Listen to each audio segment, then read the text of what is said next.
Welcome to Tamil காவியம். நட்பு கொள்வதை சிறந்தது என்று பரதன் தனக்குள் நினைத்துக் கொண்டான். அபிமன்யு கொடுத்த மாத்திரையை பரதன் விழுங்கினான். அது அவனது உடலுக்குள் சென்ற அடுத்த கணம் அவனுக்குள் ஆற்றல் பாயத் தொடங்கியது.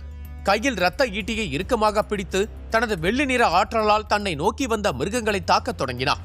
அதே சமயம் பரதனின் உடலில் இருந்து வெள்ளி நிற மின்னல் ஆற்றல் வெளிப்படுவதைக் கண்டு அபிமன்யு ஆச்சரியமடைந்தான்.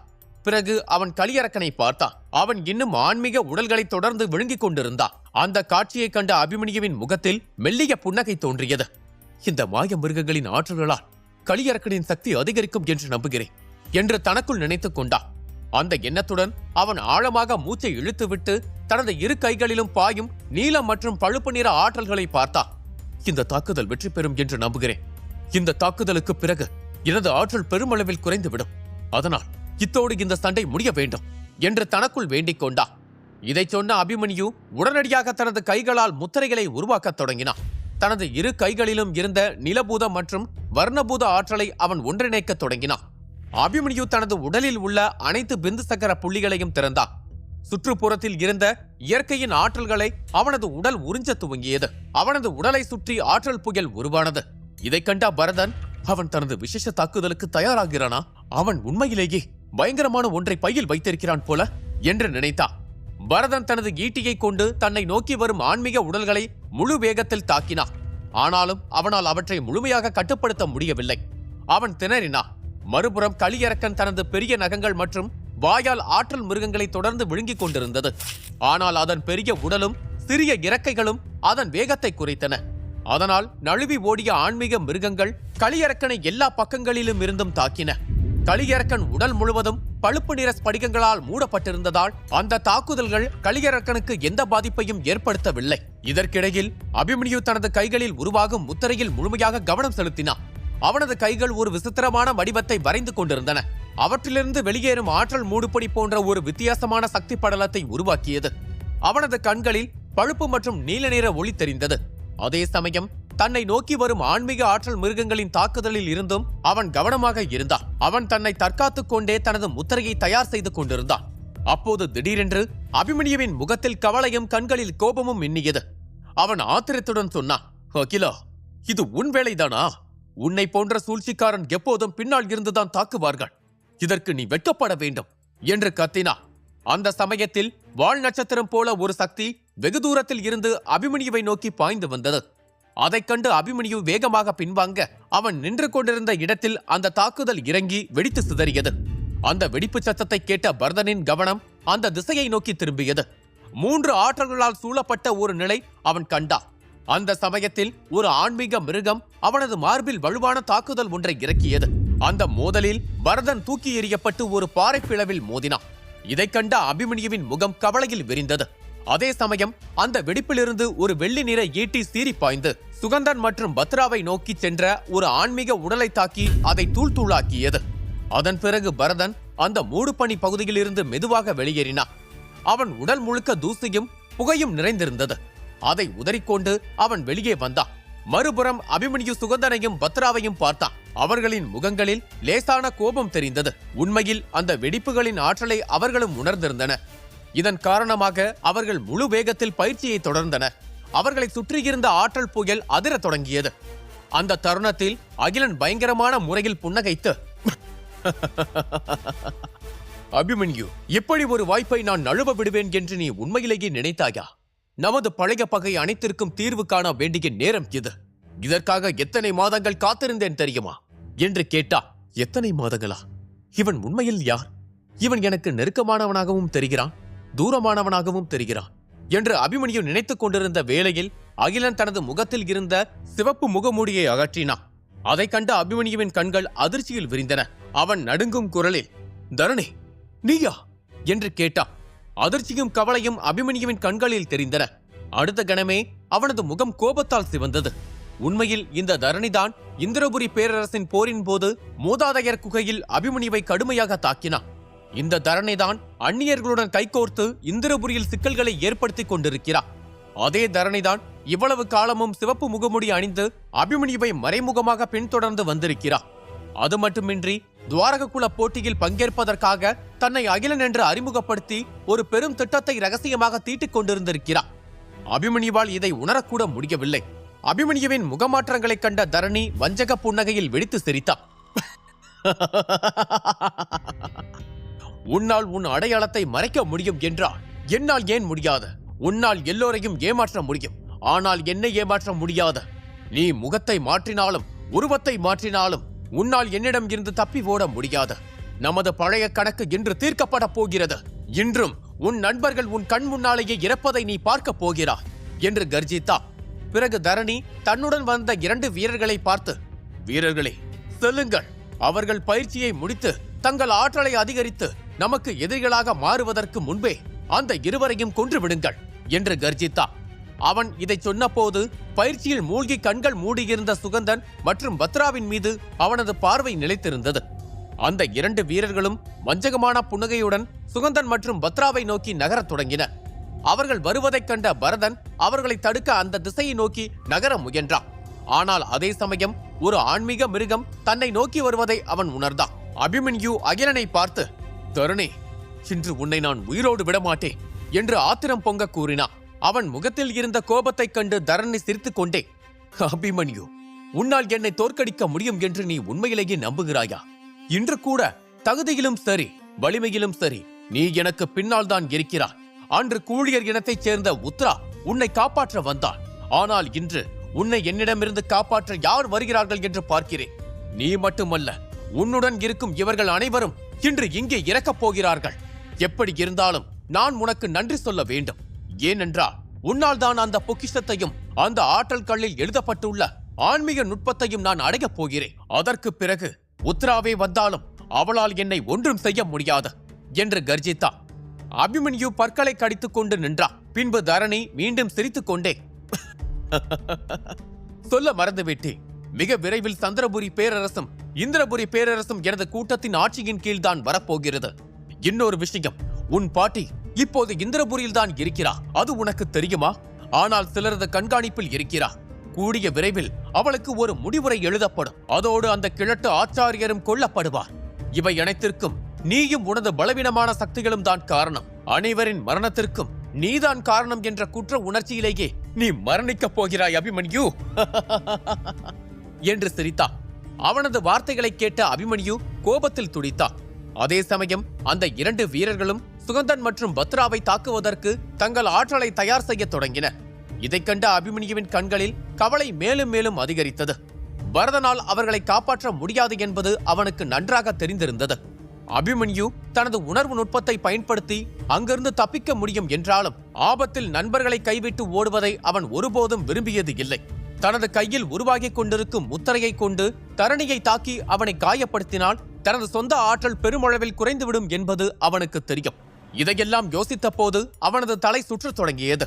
திடீரென்று அவனது கண்களில் ஒரு நீல நிற ஒளி தோன்றியது. அவனது உடலிலிருந்து நீல நிற ஒளிவட்டம் வெளிப்படத் தொடங்கியது. இதைக் கண்ட தரணி, என்ன நடந்தாலும் நான் அவ்வளவு எளிதில் தோற்க மாட்டேன் அபிமன்யு என்று உறுதியோடு கூறினார். அபிமன்யு தனது உடலில் இருந்து வர்ணபூத சக்தியை வெளியிட்டார்.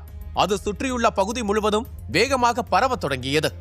அபிமன்யுவின் உடலில் அதிகரித்து வரும் வலிமையைக் கண்டு தரணியுடன் இருந்த அந்த 2 வீரர்களின் கண்களிலும் கூட பயம் தெரிய ஆரம்பித்தது. அபிமன்யு எவ்வளவு பயங்கரமானவன் என்பதை அவர்கள் இருவரும் அறிவார்கள். பீதியில் அவர்கள் உடனடியாக சுகந்தன் மற்றும் பத்ராவை நோக்கி தங்கள் தாக்குதலை தொடுத்தனர். இதைக் கண்ட பரதன் உடனடியாக அந்த 2 வீரர்களை நோக்கி நகர நினைத்தான். ஆனால் இருவரது தாக்குதலையும் தடுக்கும் அளவுக்கு தனக்கு திறன் இல்லை என்பதையும் அவன் அறிந்திருந்தான். சரியாக அந்த நேரத்தில் அந்த இடத்தில் ஒரு வலிமையான ஆற்றல் வெடிப்பு நிகழ்ந்தது. அதைக் கண்ட தரணி உறக்கச் சிரிக்கத் தொடங்கினார். அந்த 2 வீரர்களும் ஒருவரை ஒருவர் பார்த்து புன்னகைத்தனர். அவர்கள் சிரிப்பதைக் கண்ட பரதன் ஆத்திரத்துடன், நீங்கள் இருவரும் உயிரோடு இருக்க தகுதியற்றவர்கள் என்று கத்தினார். பரதன் அவர்களை நோக்கி நகர்ந்த போது திடீரென்று அந்த பகுதி முழுவதும் ஒரு பயங்கரமான கர்ஜனை எதிரொலித்தது. அது அந்த 2 வீரர்களையும் நடுங்கச் செய்தது. அந்த கர்ஜனையுடன் மூடுபனி சூழ்ந்த பகுதியில் இருந்து ஒரு பிரம்மாண்டமான தலை வெளிப்பட்டது. அதன் பெரிய கண்களுடன் ஒரு நீல நிற யாழி வெளியே வந்தது. அதன் உடல் முழுவதும் பனிஸ்படிகங்களால் மூடப்பட்டிருந்தது. மறுபுறம் தங்களது தாக்குதல் தோல்வியடைந்ததைக் கண்ட அந்த 2 வீரர்களும் ஆத்திரத்துடன் தங்கள் உடலில் இருந்து அதிகப்படியான ஆற்றலை வெளியிட்டு அடுத்த தாக்குதலுக்கு தயாராகினர். அபிமன்யு தனது வர்ணபூத யாழியை வரவழைத்ததைக் கண்ட பரதனின் முகத்தில் லேசான கவலை தோன்றியது. களியரக்கனையும் யாழியையும் சேர்த்து கட்டுப்படுத்தினால் அபிமன்யுவின் ஆற்றல் மிக வேகமாக தீரும் என்பது அவனுக்கு நன்றாக தெரியும். ஆனால் அது குறித்து துளி கூட அபிமன்யு கவலை கொள்ளவில்லை. அவனது முகம் கோபத்தாலும் கொலைவெறியாலும் துடித்துக் கொண்டிருந்தது. அதைக் கண்டு பரதன் அதிர்ச்சி அடைந்தான். இருப்பினும் அபிமன்யுவுக்கு உதவ பரதனுக்கு நேரம் இல்லை. அவன் அபிமன்யுவை பார்த்து, நண்பா, எனக்கு சிறிது நேரம் கூட, நான் சீக்கிரம் இதை முடித்து விடுகிறேன் என்று கத்தினான். இதை கூறிவிட்டு நீலம் மற்றும் சிவப்பு மூடுபனி நிறைந்த ஆழத்திலிருந்து வெளிவரும் கருப்பு ஆற்றல் கொண்ட ஆன்மீக மிருகங்களை அவன் கொலைவெறி கொண்டு மீண்டும் மீண்டும் தாக்கினான். தனது ஈட்டியால் அதை குத்தி கிழித்தான். அகிலனாய் மாறி வந்த தரணி அபிமன்யுவுடன் இடைவிடாது சண்டையிட்டுக் கொண்டிருந்தான். அபிமன்யுவின் ஆற்றல் குறைந்து கொண்டே வருவதைக் கண்ட தரணியின் முகத்தில் வஞ்சகமான புன்னகை ஒன்று தோன்றியது. அபிமன்யுவின் வெளிரிய முகத்தை பார்த்த அவன் தனது சொந்த ஆற்றல்களை வெளியிடத் தொடங்கினான். அது அபிமன்யுவின் ஆற்றலை அடக்கத் தொடங்கியது. அதே சமயம் தனது ஆற்றல் பலவீனம் அடைவதைக் கண்ட அபிமன்யு தனது கைகளில் உருவாகும் பிரம்மச்சக்கர நுட்பத்தை பார்த்து, இன்னும் சிறிது நேரம் தாக்கு பிடித்தால் இந்த விளையாட்டு இன்றோடு முடிந்துவிடும் என்று தனக்குத்தானே உறுதி கொடுத்துக் கொண்டான். அபிமன்யுவின் முகத்தில் இருந்த அமைதியைக் கண்ட தரணி கொடூரமான புன்னகையுடன், உன்னை நினைத்து நீ எவ்வளவு வேண்டுமானாலும் பெருமைப்பட்டுக்கோ. ஏனென்றால் இன்றுதான் உனக்கு கடைசி நாள். ஒன்று பிணமாய் மாறுவாய் அல்லது நடைப்பிணமாய் மாறுவாய். இனி ஒருபோதும் உன்னால் போர்க்களத்தில் கால் வைக்க முடியாது என்று கர்ஜித்தான். அவன் இதை கூறும்போது அவனது உடல் முழுவதுமாக கருப்பு ஒளியால் மூடப்பட்டது. அவனது கைகள் பயங்கரமான ஓநாய் நகங்களாக மாறத் துவங்கின. அவனது உடல் முழுக்க முடிகள் முளைத்தது. அவன் ஒரு மாய ஓநாய் மிருகமாக மாற ஆரம்பித்தான். அடுத்த நொடி தரணி ஒரு கருப்பு நிழலாக மாறி அங்கிருந்து மறைந்து போனான். தனது கையில் இருந்த பிரம்மச்சக்கர முத்திரையை பார்த்த அபிமன்யு, இன்னும் சிறிது நேரம் மட்டும் என்று தன்னை ஆறுதல் படுத்திக் கொண்டான். அந்த தருணத்தில் தனது தலைக்கு மேலே ஒரு ஆபத்தான தாக்குதல் திரண்டு நின்றது. அதை தனது ஆன்மீக அலை மூலமாக உணர்ந்த அபிமன்யு தனது இறக்கைகளை விரித்து அதிவேகத்தில் அங்கிருந்து பறந்து சென்றான். அவன் நகர்ந்தவுடன் தரணியின் வலிமையான தாக்குதல் தரையில் விழுந்து நிலத்தை இரண்டாய் பிளந்தது. அதைக் கண்ட அபிமன்யு புன்னகைத்து,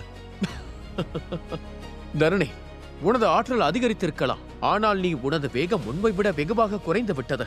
இல்லை இல்லை, தவறாக சொல்லிவிட்டேன். எனது வேகம் உன்னை விட 2 மடங்கு அதிகரித்துள்ளது. அதனால் உனது இரண்டாவது தாக்குதலும் தோல்வியடைந்து விட்டது என்பதை வருத்தத்தோடு தெரிவித்துக் கொள்கிறேன். நான் உன்னிடம் நிறைய எதிர்பார்த்தேன். இதுதான் உனது பலமா? அப்படி என்றால் என்னை தோற்கடிக்கும் எண்ணத்தை இப்போதே உன் மனதிலிருந்து எடுத்துவிட. ஏனென்றால் இதற்கு முன்னரும் என்னை தோற்கடிக்கும் அளவுக்கு உனக்கு தகுதி வரவில்லை. இப்போதும் அந்த தகுதி வரவில்லை. வேண்டுமென்றால் வீட்டுக்கு சென்று உன் தந்தையிடம் கேட்டுவிட்டு பின்னர் ஒரு 10-15 வருடத்திற்கு பிறகு வா. அப்போதாவது உன்னால் என் முன்னால் நிற்க முடியுமா என்று பார்ப்போம் என்று பேசிக்கொண்டே அபிமன்யு நேரத்தை வாங்கிக் கொண்டிருந்தான். அவனது கைகளில் சுழன்று கொண்டிருந்த அந்த மங்கலான சக்கரத்தை அபிமன்யு மீண்டும் ஒருமுறை பார்த்தான். அதிலிருந்து ஆற்றல் அலைகள் வெளிப்படத் தொடங்கின. அந்த அலைகளை உணர்ந்த தரணி, அவன் கையில் உருவாகும் அந்த தாக்குதலின் வலிமை முன் எப்போதும் இல்லாத அளவுக்கு வலிமையானதாக இருக்கிறது. உண்மையிலேயே அவன் பலம் அதிகரித்து விட்டதா என்று ரகசியமாக பயந்தான். அபிமன்யுவின் தாக்குதல் தன் மீது பட்டால் தான் கடுமையாக காயமடைவேன் என்பதை தரணி அறிந்திருந்தான். இதனால் அவன் ஆத்திரத்துடன், அபிமன்யு, நீ இன்னும் எனது உண்மையான வலிமையை பார்க்கவில்லை என்று கத்தினான். தனது கைகளால் முத்திரைகளை உருவாக்கிய அவன், மாய ஓநாயின் மரண வேட்டை என்று கர்ஜித்தான். அடுத்த நொடியே அவனது உடல் மீண்டும் மறைந்தது. மறுபுறம் அபிமன்யுவின் கண்களில் அச்சம் தெரிந்தது. ஏனென்றால் இந்த முறை தரணியின் வேகம் முன்பை விட மிக அதிகமாக இருந்தது. அடுத்த கணமே அவன் அபிமன்யுவை நோக்கி மற்றொரு தாக்குதலை தொடுத்தான். அந்த பயங்கரமான வேகத்தைக் கண்ட அபிமன்யு, அவனது வேகம் முன்பை விட இன்னும் அச்சமூட்டுவதாகவும் வேகமாகவும் மாறியிருக்கிறது என்று நினைத்தான். இருந்தும் அபிமன்யுவின் முகத்தில் கவலையின் சுவடு கொஞ்சம் கூட இல்லை. உண்மையில் பழைய அபிமன்யுவாக இருந்திருந்தால் அவனால் இத்தகைய வேகத்தை சமாளித்திருக்க முடியாது.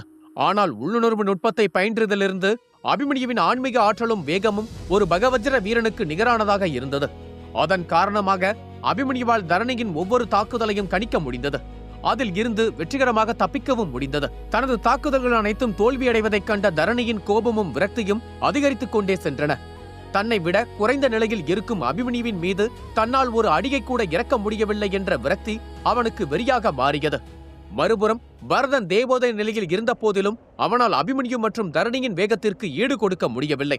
அவனது கண்களுக்கு முன்னால் கருப்பு நிறத்தில் பாயும் ஒளிக்கற்றைகளும் வெள்ளி நிறத்தில் பாயும் மின்னல்களும் மட்டுமே தெரிந்தன.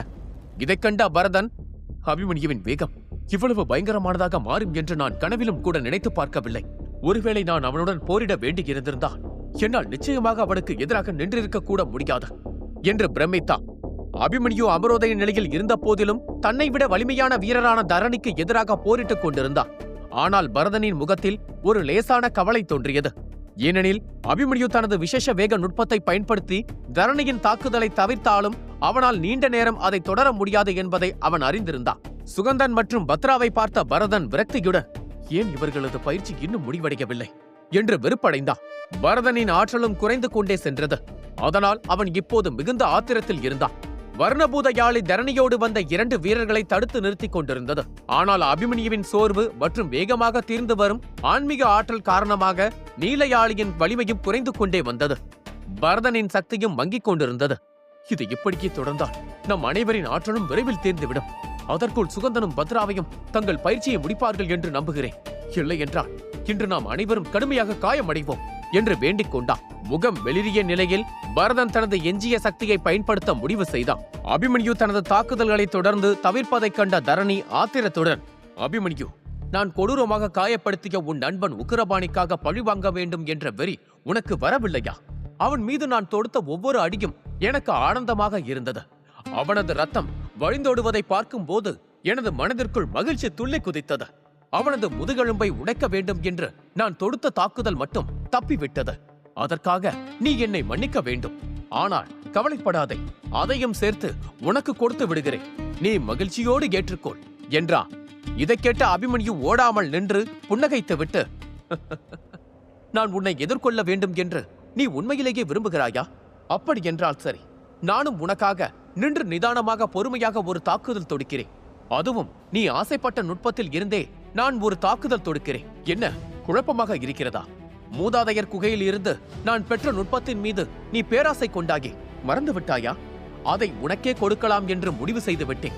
அதை இப்போதே வாங்கிக்கொள் என்று கர்ஜித்த அபிமன்யு தனது 2 கைகளையும் முன்னோக்கி நீட்ட அவனது கையில் சுழன்று கொண்டிருந்த பழுப்பு மற்றும் நீல நிற ஒளி ஒரு சக்கரமாக உருமாறியது. அந்த சக்கரத்தை இறுக்கி பிடித்த அபிமன்யு, பிரம்ம சக்கரமே, நீ யார் என்பதை காட்ட வேண்டிய நேரம் இது என்று கர்ஜித்தான். அபிமன்யுவின் கையில் சுழலும் அந்த ஆற்றல் சக்கரத்தை கண்டதும் தரணியின் கண்களில் பயம் தோன்றியது. அவன் அவசரமாக பின்வாங்கினான். இதைக் கண்ட அபிமன்யுவின் கண்களில் ஒரு மரண வெறி மின்னியது. தன்னைத்தானே கட்டுப்படுத்திக் கொண்டு தனது வேகத்தை பயன்படுத்தி அந்த சக்கரத்தை தரணியை நோக்கி ஏவினான். அபிமன்யுவின் கைகளிலிருந்து வெளிப்பட்ட அந்த சிறிய சக்கரம் திடீரென 5 அடி விட்டம் கொண்ட பிரகாசமான சக்கரமாக விரிவடைந்து பயங்கரமான ஆற்றல் அலைகளை வெளியிட ஆரம்பித்தது. ஆனால் இந்த தாக்குதலை தொடுத்த பிறகு அபிமன்யுவின் முகம் முழுவதுமாக வெளிரி போனது. அவனது பார்வை மங்கத் தொடங்கியது.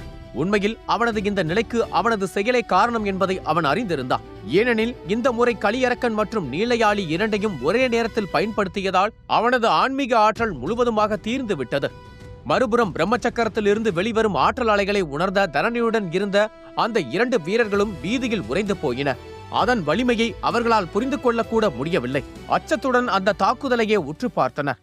அதே சமயம் பிரம்மசக்கர தாக்குதலை கண்ட பரதன் அதிர்ச்சியிலும் பயத்திலும், அபிமன்யுவின் இந்த தாக்குதல் அதீத ஆபத்தானது. ஒரு நேரடி போரில் அவன் இதை பயன்படுத்தி இருந்தால் ஒரே அடியில் எந்த போரையும் முடித்திருக்க முடியும். இந்த இளைஞன் எப்படி மதிமங்கல காட்டில் உயிர் பிழைத்தான் என்பது எனக்கு இப்போது புரிகிறது. ஒரு பகவஜன வீரரையே அச்சுறுத்தும் அளவுக்கு பயங்கரமான தாக்குதல்களை அவன் வைத்திருக்கிறான் என்றான். சுற்றியுள்ள ஆற்றல்களை உறிஞ்சிக்கொண்டே பிரம்மசக்கரம் நம்ப முடியாத வேகத்தில் தரணியை நோக்கி நகர்ந்தது. அது நெருங்கி வருவதைக் கண்ட தரணி எதிர்த்தாக்குதலை தயார் செய்ய தனக்கு போதுமான நேரம் இல்லை என்பதை உணர்ந்தான். பிரம்மச்சக்கரத்தின் வேகம் மிக அதிகமாக இருந்ததால் அது கண்ணிமைக்கும் நேரத்தில் அவனை அடைந்தது. இதைக் கண்ட தரணி தனது உடலில் இருந்து அதிகப்படியான ஆற்றலை வெளியிட்டு ஒரு ஆற்றல் கவசத்தை உருவாக்கினான். ஆனால் பிரம்மசக்கரம் அவனது ஆற்றல் கவசத்தின் மீது மோதி அதை அறுக்கத் தொடங்கியது. கவசம் முழுவதும் விரிசல்கள் உருவாக தோன்றின. அந்த விரிசல்களை கண்ட தரணி இந்த தாக்குதல் நேரடியாக தன் மீது பட்டால் தான் கடுமையாக காயமடைவோம் என்பதை புரிந்து கொண்டான். எனவே அவன் தனது உடலில் இருந்து இன்னும் கூடுதலான ஆற்றலை வெளியிட்டு தனது கவசத்தை வலிமைப்படுத்தினான். தரணியின் சக்தியால் அவனது கவசத்தில் இருந்த விரிசல்கள் மறையத் தொடங்கின. அது முன்பை விட இன்னும் வலிமையாக மாறியது. அந்த தருணத்தில் பிரம்மசக்கரம் இன்னும் தீவிரமான ஒளியுடன் பிரகாசித்து மீண்டும் முன்னால் பாய்ந்தது. அபிமன்யு தனது பிரம்மசக்கரத்தால் தரணியை தாக்கிய அடுத்த கணம் ஒரு வலிமையான அதிர்வு ஏற்பட்டது. சிவப்பு மற்றும் நீல நிற ஆற்றல்களின் அடர்ந்த மூடுபனி அதிரத் தொடங்கியது. முன்னேறி செல்லும் பிரம்மச்சக்கரத்தில் இருந்து வெளிப்பட்ட ஆற்றல் அலைகள் அனைத்து திசைகளிலும் அழிவு நடனத்தை அரங்கேற்றின. சுமார் 1000 அடி சுற்றளவிற்குள் இருந்த ஒட்டுமொத்த பகுதியும் முழுமையாக துடைத்தெறியப்பட்டது. அந்த அழிவு சக்தியை கண்ட தரணி ஒரு கணம் பயத்தில் நடுங்கினான். ஆனால் அவன் சாதாரண வீரன் அல்ல. அவன் தேவோதய நிலையின் 5ஆம் கட்டத்தை எட்டியிருந்தான். எனவே அவன் உடனடியாக தனது உடலிலிருந்து அபாரமான ஆற்றலை வெளியிட்டு தனது சக்தி கேடயத்தை இன்னும் பலப்படுத்தினான். இப்போது அந்த கேடயம் கருப்பு நிற ஒளியுடன் பிரகாசிக்க தொடங்கியது. தரணியின் சக்தி கேடயத்தை கண்ட அபிமன்யுவின் முகத்தில் லேசான கவலை தோன்றியது. சோர்வடைந்த அபிமன்யு, தரணியின் ஆற்றல் மிக அதிகமாக இருக்கிறது. எனது பிரம்மசக்கர தாக்குதல் அவனது கேடயத்தை உடைப்பதில் வெற்றி பெறும் என்று நம்புகிறேன். இல்லையென்றால் நான் பெரிய சிக்கலில் மாட்டிக்கொள்வேன் என்று விரக்தியுடன் கூறினார். உண்மையில் தனது தற்போதைய நிலைக்கு தன்னால் தரணியை நேரடியாக எதிர்கொள்ள முடியாது என்பதை அபிமன்யு புரிந்து கொண்டான். அவனது ஆற்றல்கள் அதன் எல்லைகளை தாண்டி விட்டதால் அவனது உடலில் இருந்து சக்தி தொடர்ந்து வெளியேறிக் கொண்டிருந்தது. நான் எவ்வளவு சீக்கிரம் முடியுமோ அவ்வளவு சீக்கிரம் தரணியை தோற்கடிக்க வேண்டும். அந்த பொக்கிஷத்தை பெற வேண்டும். பிறகு அமைதியான ஒரு இடத்திற்கு சென்று பயிற்சி செய்ய வேண்டும் என்று முடிவெடுத்தார். இதை சொல்லியவாறே அபிமன்யு சற்று தொலைவில் இருந்த நீலயாளியை நோக்கினார். அது தேவோதய நிலையைச் சேர்ந்த 2 வீரர்களுக்கு எதிராக தனியாக போராடிக் கொண்டிருந்தது. ஆனால் அதன் தற்போதைய வலிமை முன்பை விட குறைந்திருந்தது. இதைக் கண்டு கவலையடைந்த அபிமன்யு, எனது யாழியால் 2 வீரர்களையும் தடுத்து நிறுத்த முடிந்தாலும் கூடிய விரைவில் அதுவும் என்னைப் போலவே பலவீனம் அடையும் என்று வெறுப்படைந்தான். பரதனும் கலியரக்கனும் கூட அடியாழத்தில் இருந்து வந்த ஆன்மீக மிருகங்களை சமாளிக்க முடியாமல் தடுமாறினர்.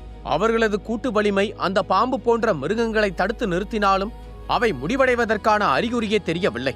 அவை வந்து கொண்டே இருந்தன. இதை யோசித்த அபிமன்யு நீலம் மற்றும் சிவப்பு மூடுபனி நிறைந்த அந்த பிளவின் ஆழத்தை பார்த்தான். அங்கிருந்து அந்த ஆன்மீக உடல்கள் தொடர்ந்து வெளியே வந்து கொண்டிருந்தன. அவனது முகத்தில் லேசான கவலை தெரிந்தது.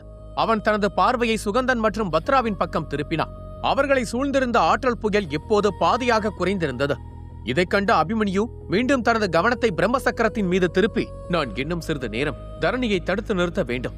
பத்ராவும் சுகந்தனும் தங்கள் பயிற்சியை முடித்துவிட்டால் அவர்களுடன் சேர்ந்து என்னால் தரணியை தோற்கடிக்க முடியும் என்று திட்டமிட்டான். பரதன் தனது உடலில் இருந்து வெள்ளி நிற ஆற்றலை தொடர்ந்து வெளியிட்டு ஆழத்திலிருந்து வரும் அதீத வலிமை கொண்ட ஆன்மீக மிருகங்களை தாக்கிக் கொண்டிருந்தான். ஆனால் அவனது கவனம் பிரம்மசக்கரத்திலிருந்து வெளிப்படும் பயங்கரமான ஆற்றலின் மீதே இருந்தது. அந்த தாக்குதலில் இருந்து அவன் வெகு தொலைவில் இருந்த போதிலும் அபிமன்யுவை பற்றி அவன் அதிகமாக கவலைப்பட்டான். ஏனெனில் அபிமன்யு எதிர்கொள்ளும் எதிரி இந்த ஆன்மீக உடல்களை விட பல மடங்கு பயங்கரமானவன் என்பதை அவன் அறிவான். தரணி மற்றும் அபிமன்யுவுக்கு இடையேயான சண்டை தீவிரமாக மாறி இருந்தது. அபிமன்யு பிரம்மசக்கர நுட்பத்தை தொடுத்து இருந்தான். அதை முன்பை விட இன்னும் பிரகாசமாக ஜொலிக்க தொடங்கியது. இன்னும் சில நொடிகளில் ஒரு மிகப்பெரிய வெடிப்பு நிகழப்போகிறது என்பதை அபிமன்யு புரிந்து கொண்டான். இனி இதை நிறுத்த முடியாது என்று தனக்குள் நினைத்தான். அவன் இதை சொன்ன மாத்திரத்தில் பிரம்மசக்கரம் வெடித்து சிதறியது. ஒரு பயங்கரமான வெடிப்பு நிகழ்ந்தது.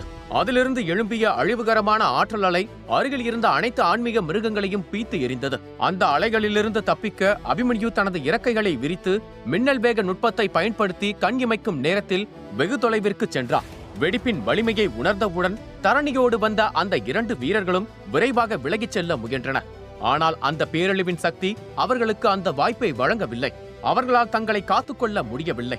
திடீரென அந்த இடம் குழப்பமும் அழிவும் கலந்த பகுதியாக மாறியது. அவர்கள் தட்டு தடுமாறிக் கொண்டு இருந்த வேளையில் நீலயாழி அவர்களை நோக்கி சீறி பாய்ந்தது. அது இந்த வாய்ப்பை பயன்படுத்திக் கொண்டு அது அவர்களை பலமாக தாக்கியது. அந்த 2 வீரர்களின் வாயிலிருந்தும் வலியால் நிறைந்த அலறல் சத்தம் எதிரொலித்தது. ஆனால் அபிமன்யுவின் கவனம் முழுவதும் அந்த வெடிப்பு நிகழ்ந்த இடத்தின் மீதே இருந்தது. அங்கிருந்து இன்னும் பயங்கரமான சக்தி ஒன்று வெளியேறுவதை அவனால் உணர முடிந்தது. அந்த தருணத்தில் அபிமன்யு தனது மணிக்கட்டை சுழற்றி தனது சேமிப்பு மோதிரத்தில் இருந்து ஆச்சாரியர் கொடுத்த மாத்திரைகளை எடுத்தான். தீர்ந்து போன தனது ஆற்றலை மீட்டெடுப்பதற்காக அவற்றில் ஒன்றை விழுங்கினான். அத்துடன் தனது அடுத்த தாக்குதலுக்கும் அவன் தயாரானான். மறுபுறம் வெடிப்பிற்கு பிந்தைய அந்த புகை மண்டலத்திற்குள் இருந்து கருப்பு நிழல்கள் அபிமன்யுவை நோக்கி அதிவேகமாக பாய்ந்து வந்தன.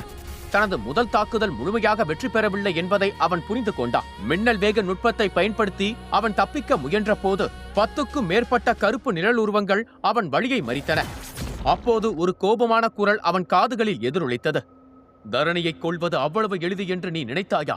ஒருவேளை நான் தேவோதய நிலையின் 5ஆம் கட்டத்தைச் சேர்ந்த வீரன் என்பதையும் நீ வெறும் அமரோதய வீரன் என்பதையும் நீ மறந்து விட்டாய் போல என்று தரணி ஆவேசத்துடன் கர்ஜித்தான்.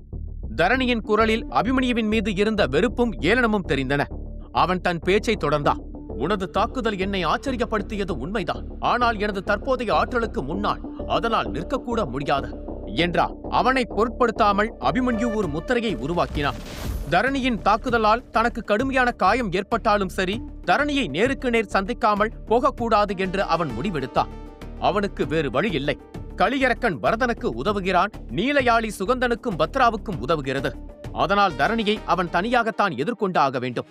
பற்களை கடித்தபடி தன்னை சுற்றி ஒரு கருமின்னல் ஆற்றல் கேடயத்தை அபிமன்யு உருவாக்கினான். பின்னர் அவன் உறுதியான குரலில், தரணி, எனது முதல் தாக்குதல் சரியாக இறங்கவில்லை என்பதை நான் ஒப்புக்கொள்கிறேன். ஆனால் அது முழுமையான தோல்வி அல்ல. ஏனெனில் அந்த தாக்குதலை தடுக்க நீ உனது பெரும் பகுதியை செலவழித்திருக்கிறாய் என்பது உன் நிலைமையை பார்த்தாலே தெரிகிறது என்றார். இது தரணியின் எரிச்சலை இன்னும் அதிகரித்தது. அவன் அபிமன்யுவை பார்த்து சிரித்துவிட்டு, உன்னை முடிப்பதற்கு எனக்கு ஒருபோதும் எனது முழு வலிமை தேவைப்பட்டதில்லை. நான் உன்னுடன் விளையாட முடிவெடுத்ததால் தான் இந்த போர் இவ்வளவு நேரம் நீடித்தது. நான் தேவோதய நிலையில் இருக்கிறேன், நீ அமரோதய நிலையில் இருக்கிறாய். நமது ஆற்றல்களுக்கு இடையிலான வேறுபாடு பெரியது. அதை உன்னால் ஒருபோதும் கடக்க முடியாது என்றார். அப்படியா? இன்னும் எவ்வளவு நேரம் இதையே பேசி என்னை சோர்வடைய செய்வாய்? உண்மையில் நீ தொடுத்த தாக்குதல் கூட என்னை பலவீனமாக்கவில்லை, உன் பேச்சுதான் பலவீனமாக்குகிறது. நீ வேண்டுமானால் என்னை பலமுறை தாக்கிக்கொள், ஆனால் தயவு செய்து இது போல பேசாதே, காது வலிக்கிறது என்றான் அபிமன்யு. அதை கேட்டு வெறுப்படைந்த தரணி, நீ என்ன நினைத்துக் கொண்டு இருக்கிறாய்? பேச்சிலேயே என்னை திசை திருப்பி காயப்படுத்தி விடலாம் என்று எண்ணுகிறாயா? அல்லது தப்பி ஓடலாம் என்று திட்டமிடுகிறாயா? நீ எத்தனை தாக்குதல்களை தொடுத்தாலும் இன்று உன்னை மரணத்தில் இருந்து யாரும் காப்பாற்ற முடியாது என்று கர்ஜித்தான். இதை சொல்லிவிட்டு அவன் தனது ஆற்றலை அதிகரிக்க அவனது கருப்பு நகங்கள் அதிவேகத்தில் அபிமன்யுவை நோக்கி பாய்ந்தன. இதைக் கண்ட அபிமன்யுவின் நெற்றியில் கவலை கோடுகள் விழுந்தன. அவன் சிக்கலில் மாட்டிக்கொண்டான். அவன் பதற்றமடைந்தான். தரணியின் வேகமும் வலிமையும் வலுவாக அதிகரித்திருக்கிறது. இப்போது நான் என்ன செய்வது? இப்போது இருக்கும் நிலைமையில் இரத்தக்கடல் நுட்பம் மட்டுமே என்னை காப்பாற்றும். ஆனால் அதை பயன்படுத்தினால் நான் கடுமையாக காயமடைவேன். அதன் பிறகு நான் தேவோதய நிலையை அடைவது தள்ளி போகும் என்று குழப்பம் கொண்டான். அதே நேரத்தில் தன்னை நோக்கி வரும் அந்த பயங்கரமான கருப்பு நகங்களை கண்ட அபிமன்யு தனது இறக்கைகளின் வேகத்தை அதிகரித்து அந்த தாக்குதல்களிலிருந்து தப்ப முயன்றான். அபிமன்யு தனது தாக்குதல்களிலிருந்து தப்புவதைக் கண்ட தரணியின் கண்களில் ஒரு கொடூரமான ஒளி மின்னியது. அவனது முகத்தில் வஞ்சகமான புன்னகை பரவியது. உண்மையில் அபிமன்யுவின் பிரம்மச்சக்கர தாக்குதலால் தரணி பெரிதும் அதிர்ந்திருந்தான். அதை தடுப்பதற்காக தனது ஆற்றலில் பாதியை அவன் செலவிட்டிருந்தான். எனவே இப்போது அபிமன்யுவுக்கு ஒரு சிறிய வாய்ப்பை கூட வழங்க அவன் விரும்பவில்லை. தரணி கொடூரமான தொனியில், அபிமன்யு, உன்னை குறைவாக மதிப்பிட்டு நான் மிகப்பெரிய தவறு செய்துவிட்டேன். ஆனால் அந்த தவறை மீண்டும் செய்ய மாட்டேன். இனி உன்னை துன்புறுத்துவதை விட கொல்வதே எனது முதல் நோக்கம் என்றார். அபிமன்யு தப்பி ஓடிக்கொண்டிருந்தான். தரணி புன்னகைத்துக் கொண்டே, உன்னை கொன்றுவிட்டு மரண நதியின் ஆழத்தில் மறைந்துள்ள பழங்கால ரத்தினக்கல்லை நான் கைப்பற்றுவேன். அதில் அந்த மர்மமான நுட்பத்தின் ரகசியம் ஒளிந்துள்ளது. அது பண்டைய காலத்தின் மிகவும் வலிமையான நுட்பம் என்று சொல்லப்படுகிறது. அதை பெற்றுவிட்டால் நான் வரலாற்றையே மாற்றி எழுதுவேன் என்று கர்ஜித்தான். இதற்கிடையில் அபிமன்யு தனது உள்ளுணர்வு நுட்பம் மற்றும் மின்னல் வேக நுட்பத்தின் உதவியுடன் தன்னை நோக்கி வரும் பயங்கரமான ஆற்றல் நகங்களை தட்டுத்தடுமாறி தவிர்த்துக் கொண்டிருந்தான். தொடர்ச்சியான தாக்குதல்களுக்கு இடையே சோர்வுடனும் விரக்தியுடனும் அபிமன்யு தடுமாறினான். தரணியின் தாக்குதல் மிகவும் விசித்திரமானது. நான் இப்படியே ஓடிக்கொண்டிருந்தால் என்னால் ஒருபோதும் பதிலடி கொடுக்க முடியாது. ஆச்சாரியரின் மாத்திரைகளால் எனது ஆற்றல் மீட்கப்பட்டிருந்தாலும் எனக்கும் தரணிக்கும் இடையிலான வலிமை வேறுபாடு இன்னும் மலை போல இருக்கிறது என்று வெறுப்படைந்தான். ஆழமாக மூச்சை இழுத்தவன் அடுத்து என்ன செய்வது என்று யோசித்தான். எல்லா பக்கங்களிலிருந்தும் அழுத்தம் வந்து கொண்டே இருக்கிறது. இன்று எனது அதிர்ஷ்டம் மிகவும் மோசமானதாக இருக்கிறது என்று விரக்தியோடு கூறினான். இவ்வாறு நினைத்த அபிமன்யு தனது கைகளில் திரண்டு நிற்கும் சக்தியை பார்த்தான். அது சுற்றியுள்ள மோதல்களிலிருந்து உருவான ஆற்றல். அதைக் கண்ட அவன், தேவோதய நிலையின் 5ஆம் கட்ட வீரரை எதிர்கொள்ளும் அளவுக்கு எனது தாக்குதல் இன்னும் வலிமை பெறவில்லை என்று எண்ணினான். பிறகு உறுதியுடன் சுற்றியுள்ள ஆற்றலை மட்டுமல்லாமல் தனது சொந்த ஆற்றலையும் தனது கைகளில் உருவாகும் முத்திரையில் அவன் செலுத்தத் தொடங்கினான். ஆற்றலின் அழுத்தம் அதிகரித்ததால் அவனது கைகள் நடுங்கத் தொடங்கின. ஆனால் அவனது கண்களில் இப்போது விரக்தி இல்லை, உறுதி மட்டுமே இருந்தது. தரணியின் கண்களில் இப்போது பேராசை மட்டுமே குடிக்கொண்டிருந்தது. தனக்கு முன்னால் ஓடிக்கொண்டிருக்கும் அபிமன்யு தனது இடைவிடாத தாக்குதல்களிலிருந்து தட்டுத்தடுமாறி தப்பிப்பதை கவனித்தான். முத்திரையில் முழுமையாக கவனம் செலுத்தினால் தரணியின் நகங்களால் தான் காயமடையக்கூடும் என்பதை அபிமன்யு அறிந்திருந்தான். இதன் காரணமாக அவன் தனது ஆன்மீக ஆற்றலை பயன்படுத்தி தரணியின் தாக்குதல்களை தவிர்த்துக் கொண்டே தனது முத்திரையை தொடர்ந்து உருவாக்கினான். அபிமன்யு மீண்டும் மீண்டும் தனது தாக்குதல்களிலிருந்து தப்புவதைக் கண்டு தரணியின் கோபம் மேலும் அதிகரித்தது. ஒரு அமரோதய வீரனின் வேகத்திற்கு தன்னால் ஈடு கொடுக்க முடியவில்லை என்பதை அவனால் நம்ப முடியவில்லை. இதனால் அவன் தனது தாக்குதல்களின் வேகத்தை இன்னும் அதிகப்படுத்தி தனது இரு தோழர்களையும் பார்த்து ஆத்திரத்துடன் கத்தினான். உங்களால் ஒரு ஆன்மீக மிருகத்தை கூட சமாளிக்க முடியவில்லையா? அதை சீக்கிரம் முடியுங்கள். இல்லை என்றால் சுகந்தனும் அந்த மாய மிருகமும் தங்கள் பயிற்சியை முடித்து ஆற்றலை அதிகரித்து விட்டால் நாம் பெரும் சிக்கலில் மாட்டிக்கொள்வோம் என்று திட்டினார். தரணியின் கோபமான வார்த்தைகளை கேட்ட அந்த இரு தேவோதய வீரர்களும் தங்களது அதிகப்படியான ஆற்றலை வெளியிட்டு நீலயாளியை தாக்கத் தொடங்கினர். ஆனால் அந்த நீலயாளி சாதாரண மிருகம் அல்ல. அது ஐம்பூத ஆற்றல்களில் ஒன்றான நீரின் ஆற்றலால் உருவானது. அதன் உடலை மூடியிருந்த பனிப்படிக கவசம் ஒரு தேவோதய வீரரின் கவசத்தை விட பல மடங்கு வலிமையானது. அதனால் அந்த இரு வீரர்களின் வலிமையான தாக்குதல்களை அந்த கவசம் எளிதாக முறியடித்தது. தரணியின் வார்த்தைகளால் அந்த இரு வீரர்களும் எரிச்சலடைந்தாலும் தங்கள் ஆத்திரத்தை கட்டுப்படுத்திக் கொண்டு மீண்டும் ஆற்றலை வெளியிட்டனர். ஒருவரை ஒருவர் பார்த்துக்கொண்டு மீண்டும் அந்த யாழியை கொலைவெறி கொண்டு தாக்கினர்.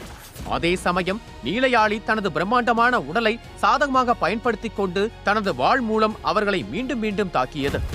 இப்போது அந்த போர் சரிசமமாக மாறியது. இதைக் கண்ட அந்த இரு வீரர்களின் கண்களிலும் லேசான கவலை தோன்றியது.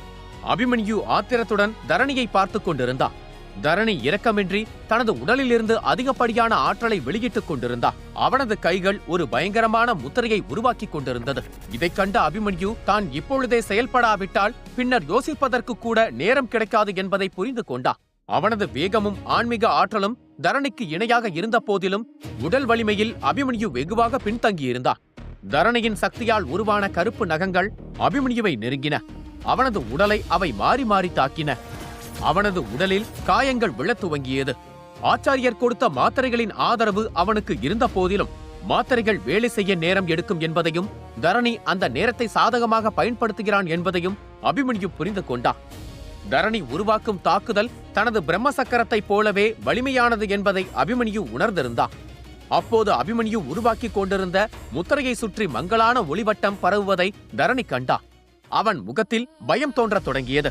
அபிமன்யு தனது தாக்குதலை முடித்துவிட்டால் அதை தடுப்பது சாத்தியமில்லை என்றும் தான் கடுமையாக காயமடைவான் என்றும் அவன் புரிந்து கொண்டார்.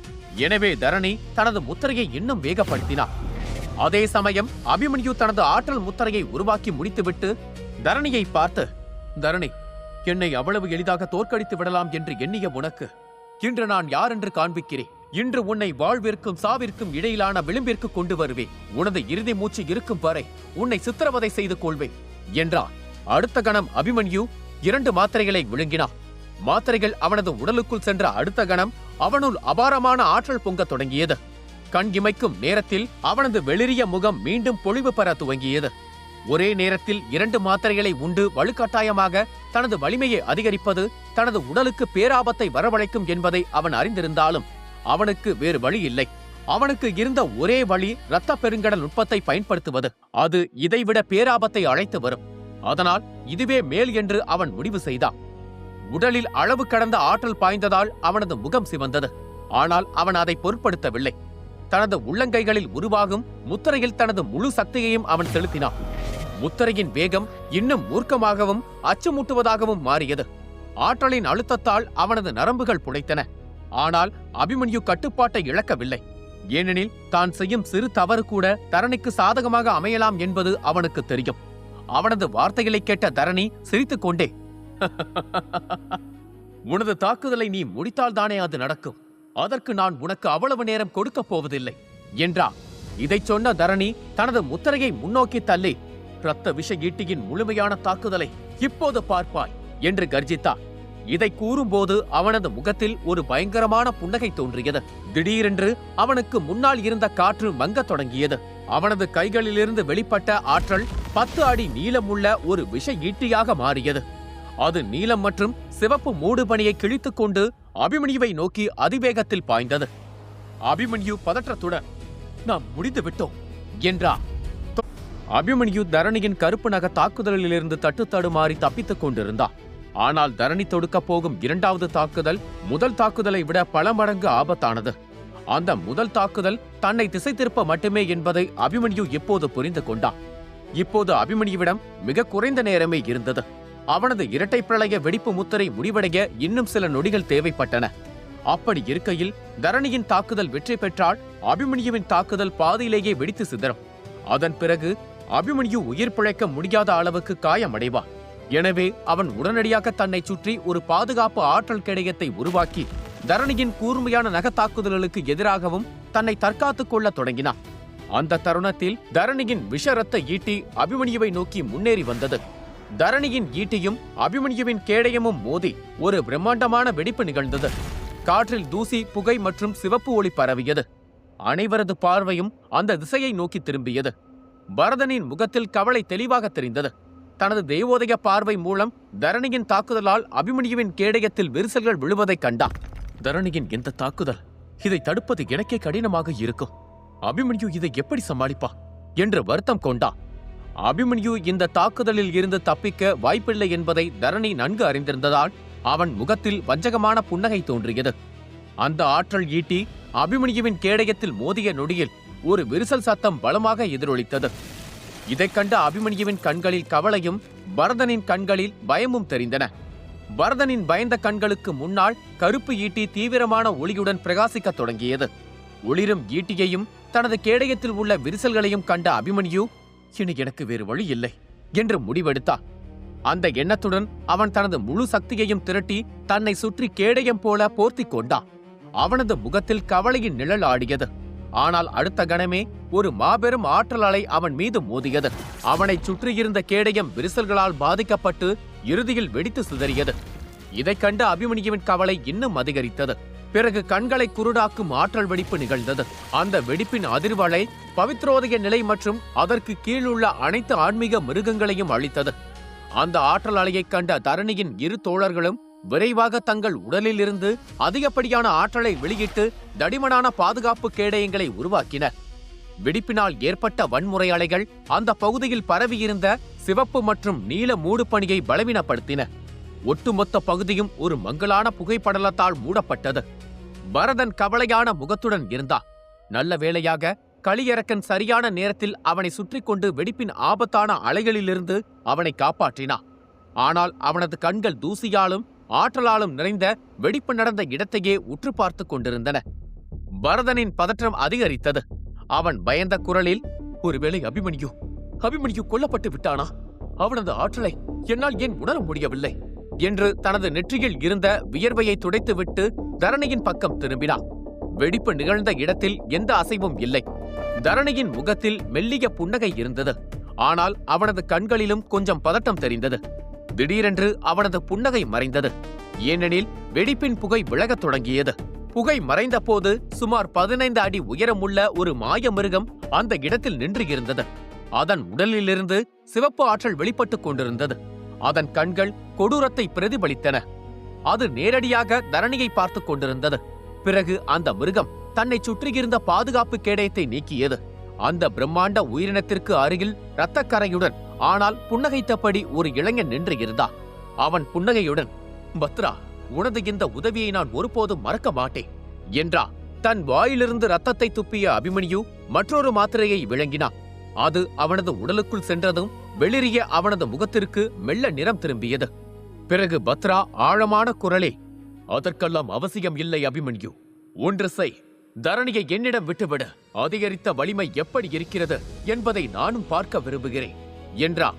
பத்ராவின் பயங்கரமான குரலை கேட்ட தரணியின் கண்களில் கவலை தோன்றியது. பத்ராவின் ரத்தத்தில் பாயும் ஆபத்தான ஆற்றலை அவனால் உணர முடிந்தது. பத்ராவின் வலிமை இப்போது தேவோதய நிலையின் 7ஆம் கட்டத்தை எட்டியிருந்தது. அபிமன்யு ஒரு கணம் யோசித்துவிட்டு அமைதியாக, சரி நண்பா, உன் விருப்பப்படியே ஆகட்டும். ஆனால் கவனமாக இரு. தரணியின் வேகம் மிக அதிகம். அவனிடம் பல ஆபத்தான தாக்குதல்கள் உள்ளன என்றான். அந்த தருணத்தில் பத்ரா தனது இறக்கைகளை அசைத்தான். அதன் இறக்கைகள் இப்போது 4லிருந்து 6ஆக அதிகரித்திருந்தன. அடுத்த நொடியில் கண் இமைக்கும் நேரத்தில் அவன் தரணியின் முன்னால் வந்து நின்றான். பத்ராவின் வேகத்தைக் கண்ட அபிமன்யு ஆச்சரியப்பட்டான். பத்ராவின் வேகம் முன்பை விட நன்றாகவே அதிகரித்திருக்கிறது. எனது உள்ளுணர்வு நுட்பத்தையும் ஆன்மீக ஆற்றலையும் பயன்படுத்தாவிட்டால் என்னால் கூட அவனது வேகத்திற்கு ஈடு கொடுக்க முடியாது போல என்று மகிழ்ச்சியோடு கூறினான். இதை யோசித்தவாறே அபிமன்யு பரதனை நோக்கி நகர்ந்தான். அபிமன்யு பாதுகாப்பாக இருப்பதைக் கண்ட பரதனின் முகத்தில் மெல்லிய புன்னகை தோன்றியது. பிறகு அபிமன்யு தனது இரட்டை பிரளய வெடிப்பை பயன்படுத்தி அந்த பிளவின் ஆழத்தை நோக்கி தாக்கினான். அவனது தாக்குதல் மோதிய அடுத்த கணம் 40 அடி தடிமன் கொண்ட ஒரு பயங்கரமான ஆற்றல் அலை அங்கே பரவியது. இதைக் கண்ட அங்கிருந்த அந்த இரு தேவோதய வீரர்களும் நடுங்கினர். வீதியில் அவர்கள் பெரியவர் செல்வராயர் கொடுத்த ஆற்றல் ஸ்படிகங்களை எடுக்கத் தொடங்கினர். ஏனென்றால் அவர்கள் இருவரும் போட்டிக்கு தேர்வான 10 பேரில் இடம்பெற்றவர்கள். அவர்கள் அகிலனின் மிரட்டலால் அவன் பக்கம் சாய்ந்தனர். அவர்கள் தப்பிக்க முயல்வதைக் கண்ட அபிமன்யு அவர்களை நோக்கி வேகமாக சென்றார். ஆனால் அப்போது ஒரு கம்பீரமான குரல் ஒலித்தது. ஏன் இவ்வளவு அவசரமாக ஓடுகிறீர்கள்? நான் திருப்பிக் கொடுக்க வேண்டாமா என்று கேட்டது அந்த குரல்.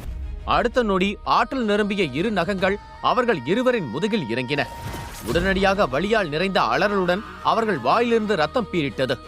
இரு வீரர்களும் காற்றில் தூக்கி எறியப்பட்டு அந்த பிளவின் சிவப்பு பாறைகளில் மோதினர். அப்போது அவர்கள் கண்கள் சுகந்தன் மீது விழுந்தன. அவன் சிவப்பு நிற ஆற்றலால் சூழப்பட்டிருந்தான்.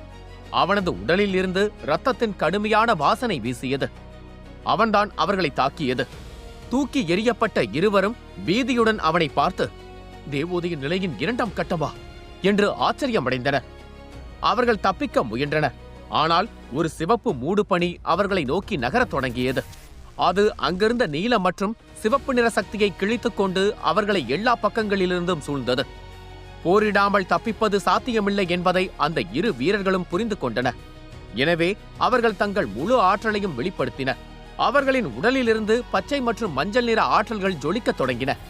ஆனால் அவர்களின் கூட்டு வலிமையால் கூட சுகந்தனின் இரத்த மூடுபனியை உடைக்க முடியவில்லை. மறுபுறம் அபிமன்யுவின் இரட்டை பிரளய வெடிப்பு நிலத்தடியின் ஆழத்திலிருந்து வந்து கொண்டிருந்த அனைத்து ஆன்மீக மிருகங்களையும் அழித்திருந்தது. அந்த தருணத்தில் ஆழமான பகுதியிலிருந்து ஒரு பயங்கரமான கர்ஜனை எதிரொலித்தது. அது அங்கிருந்த அனைவரையும் நடுங்க வைத்தது. பத்ராவும் தரணியும் கூட அந்த சத்தத்தை கேட்டன. ஆனால் பத்ரா அதை துச்சமென மதித்து தனது முழு வலிமையுடன் தரணியை தாக்குவதிலேயே குறியாக இருந்தது. இதற்கிடையில் தரணி பத்ராவின் இடைவிடாத தாக்குதல்களிலிருந்து தப்பிக்க அங்குமிங்கும் ஓடிக்கொண்டிருந்தான். அவன் பதிலடி கொடுக்க விரும்பினாலும் பத்ராவின் ஆக்ரோஷம் அவனுக்கு சிறு வாய்ப்பையும் வழங்கவில்லை. அதே சமயம் அபிமன்யு அந்த நீல மற்றும் சிவப்பு ஆற்றல் நிறைந்த ஆழத்தை உற்று பார்த்து கொண்டிருந்தான். அங்கிருந்து ஒரு ஆபத்தான சக்தியை அவனால் உணர முடிந்தது. ஆனால் ஏதோ ஒரு கண்ணுக்கு தெரியாத விசை அதை வெளியே வரவிடாமல் தடுப்பது போல் இருந்தது. இப்போது அந்த ஆழத்திலிருந்து ஆன்மீக மிருகங்கள் வருவதும் நின்று இருந்தது. இதைக் கண்ட பரதன், அபிமன்யு, அந்த சத்தம் எதனால் உண்டானது என்று நினைக்கிறாய்? அந்த பயங்கரமான சக்தி என்னவாக இருக்கும் என்று கேட்டார். அதற்கு அபிமன்யுவும் அதே தீவிரத்துடன், நாம் கீழே இறங்கிச் சென்றால்தான் அது என்னவென்று தெரிய வரும். ஆனால் அது எதுவாக இருந்தாலும் அது எந்த ஒரு மாய மிருகத்தையும் விட பல மடங்கு வலிமையானது. அதை தோற்கடிப்பது அவ்வளவு எளிதாக இருக்காது என்றார். அபிமன்யு ஆழமாக மூச்சை இழுத்தான். பிறகு தனக்கு அருகில் கருப்பு ஒளியால் சூழப்பட்டிருந்த களியரக்கனை பார்த்தா. கையை உயர்த்தி அந்த மிருகத்தை மீண்டும் தனது உடலுக்குள் ஈர்த்து கொண்டான். அடுத்த கணம் அவனது கண்களில் ஒரு கணம் பழுப்பு நிற ஒளி மின்னியது. பிறகு அது மறைந்தது. திடீரென்று ஒரு பலத்த வெடிப்பு சத்தம் கேட்டது. பத்ராவிற்கும் தரணிக்கும் இடையிலான போர் இப்போது முடிவுக்கு வந்துவிட்டதை அபிமன்யு புரிந்து கொண்டான். புகை மற்றும் சிதறிய ஆற்றல்களுக்கு நடுவே பத்ராவின் தாக்குதலால் காயமடைந்த தரணி இரும்பிக் கொண்டே, அபிமன்யு, இன்று இந்த மாய மிருகத்தால் நீ உயிர் பிழைத்து விட்டாய். ஆனால் எவ்வளவு காலம் எப்படி தப்பிப்பாய் என்று பார்ப்போம். உனது அதிர்ஷ்டம் எப்போதும் உனக்கு துணையாக இருக்காது என்று கர்ஜித்தான். பத்ராவின் தாக்குதலால் நிலைகுலைந்த தரணி இறுதியில் தனது கையில் இருந்த ஆற்றல் ஸ்படிகத்தை உடைத்தான். அடுத்த நொடியே பல வண்ண ஆற்றல் அவனை சூழ்ந்தது. அந்த ஒளியாகவே மாறி அவன் உடனடியாக அங்கிருந்து மறைந்தான். அவன் தப்பிப்பதைக் கண்ட பத்ரா அவனை தாக்கிக் கொண்டே துரத்தி சென்றான். ஆனால் தரணியை சூழ்ந்திருந்த அந்த 7 வண்ண ஒளி துவாரக குலத்தின் பல வலிமையான பெரியவர்களின் கூட்டு வலிமையால் உருவானது. அதனால் பத்ராவின் தாக்குதலால் அந்த ஒளியை துளைக்க முடியவில்லை. தரணி தப்பியதைக் கண்ட பத்ரா ஆத்திரத்துடன் கர்ஜித்தான். அவனுக்கு கொலைவெறி அடங்கவில்லை. அதனால் தனது பயிற்சியின் போது தன்னை கொல்ல சதி செய்த அந்த இரு தேவோதய நிலை வீரர்களின் மீது தனது கோபத்தை காட்டத் தொடங்கினான். சுகந்தன், பத்ரா மற்றும் நீலயாளி என 3 சக்திகள் தங்களை நோக்கி வருவதைக் கண்ட அந்த இரு வீரர்களும் இனி தப்பிக்க முடியாது என்பதை உணர்ந்தனர். தரணியின் மீது அவர்களுக்கு கோபம் பொங்கியது. ஏனெனில் அவனுடன் சேர்ந்து தாக்குவது என்றுதான் அவர்கள் முடிவெடுத்திருந்தனர். ஆனால் சமயம் வந்தபோது தரணி தன் உயிரை காக்க ஓடிவிட்டான். அவர்களில் ஒருவன் சுகந்தனையும் பத்ராவையும் முறைத்து பார்த்து மிரட்டும் தொனியில், இங்கு பாருங்கள், எங்களை கொன்றால் எங்கள் குலப்பெரியவர்கள் உங்களை சும்மா விடமாட்டார்கள் என்று கத்தினான். அவன் இதை சொன்ன மாத்திரத்தில் ஆற்றல் மிகுந்த இரு நகங்கள் அவர்களின் முதுகில் பாய்ந்தன. அடுத்த கணமே வலியால் நிறைந்த அலறலுடன் அவர்கள் வாயிலிருந்து ரத்தம் கொட்டியது. இரு வீரர்களும் காற்றில் தூக்கி எறியப்பட்டு சற்று தொலைவில் இருந்த சிவப்பு பாறைகளில் மோதி விழுந்தனர். அந்த வீரர்களின் கண்களில் மரண பயம் தெரிந்தது. இனி தங்களால் உயிர் பிழைக்க முடியாது என்பதை அவர்கள் உணர்ந்தனர். அதில் ஒருவன் வேகமாக தனது ஆற்றலை வெளிப்படுத்தி தாக்க முயன்றான். ஆனால் அதே சமயம் சுகந்தனிடம் இருந்து வந்த ஒரு சிவப்பு நிழல் அவனது மார்பில் பலமாக தாக்கியது. அவனது மார்பு கிழித்து ரத்தம் வழியத் தொடங்கியது. அவனது வாயிலிருந்து ஒரு வேதனையான அலறல் வெளிப்பட்டது. அவன் கண்கள் திகிலில் விரிந்தன. நடுக்கத்துடன் அவன் சுகந்தனை பார்த்தான். சுகந்தன் தனது கைகளில் இருந்த முத்திரையை மாற்றினான். அந்த நொடியே அந்த வீரனின் உடல் மஞ்சள் நிறத்தில் இருந்து வெளிரிய வெள்ளை நிறத்திற்கு மாறியது. அவனது சுவாசம் நின்றது. அவனது ரத்தம் ஆவியாக மாறி சுகந்தனை சுற்றி பரவியது. சுகந்தன் அந்த மூடு பணியை தனக்குள் ஈர்த்து கொண்டான். இப்போது சுகந்தனின் முகம் ஒரு மாய மிருகத்தை விட பயங்கரமாக தெரிந்தது. ஆனால் சிறிது நேரத்திற்கு பிறகு அவன் மீண்டும் பழைய நிலைக்கு திரும்பினான். தொலைவில் நின்று கொண்டிருந்த பத்ரா, பரதன் மற்றும் அபிமன்யு ஆகியோரும் சுகந்தனின் வலிமையைக் கண்டு திகைத்து போயினர்.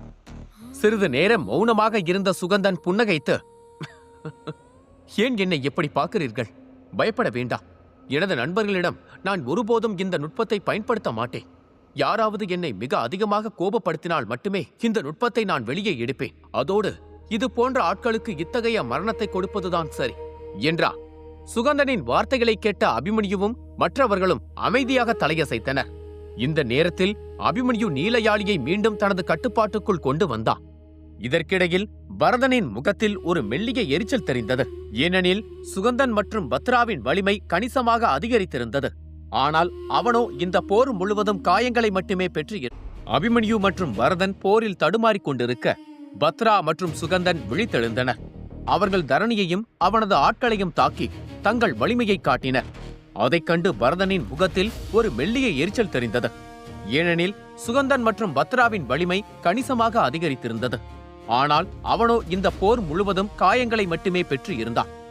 பரதனின் விரக்தியைக் கண்ட அபிமன்யு அவனை நோக்கி ஒரு மாத்திரையை எறிந்து, இவ்வளவு வருத்தப்பட தேவையில்லை. உனது பிரம்ம வளர்ப்பு ஒரு முட்டுக்கட்டையில் நிற்பதை என்னால் உணர முடிகிறது. இந்த மாத்திரையின் உதவியுடன் நீயும் உனது அடுத்த கட்ட வலிமையை அடைவாய் என்றார். அபிமன்யுவிடமிருந்து மாத்திரையை பெற்றதும் பரதனின் கோபம் சற்றே குறைந்தது. அந்த தருணத்தில் அபிமன்யுவின் நிலையில்லாத ஆற்றலை பார்த்த பத்ரா, அபிமன்யு, நீ தேவோதய நிலையை அடைவதற்கு உனது ஆற்றல் போதுமானதாகவே இருக்கிறது.